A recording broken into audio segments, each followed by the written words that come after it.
The gospel reading from this morning is from Luke.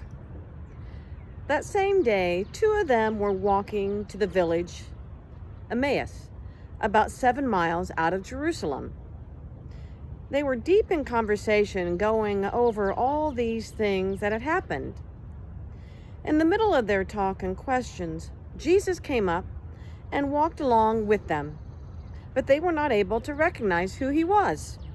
He asked, "What's this you're discussing so intently as you walk along?" They just stood there, long-faced, like they had lost their best friend. Then one of them, his name was Cleopas, said, "Are you the only one in Jerusalem who hasn't heard what's happened during the last few days?" He said, "What has happened?" They said, "The things that happened to Jesus the Nazarene. He was a man of God, a prophet, dynamic in work and word, blessed by both God and all the people. Then our high priest and leaders betrayed him, got him sentenced to death, and crucified him. And we had our hopes up that he was the one about to deliver Israel. And it is now the 3rd day since it has happened. But now some of our women have completely confused us. Early this morning, they were at the tomb and couldn't find his body.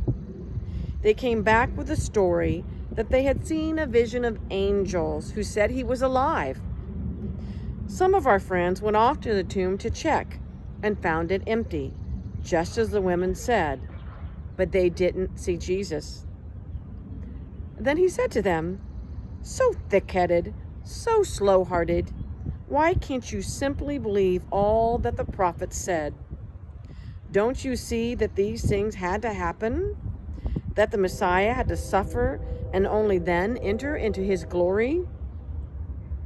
Then he started at the beginning with the book of Moses and went on through all the prophets, pointing out everything in the scriptures that referred to him. They came to the edge of the village where they were headed. He acted as if he were going on, but they pressed him. "Stay and have supper with us. It's nearly evening. The day is done." So he went in with them, and here's what happened. He sat down at the table with them. Taking the bread, he blessed and broke it and gave it to them. At that moment, open-eyed, wide-eyed, they recognized him. And then he disappeared. Back and forth they talked. Don't we feel on fire as he conversed with us on the road and he opened up the scriptures for us? They didn't waste a minute. They were up and on their way back to Jerusalem.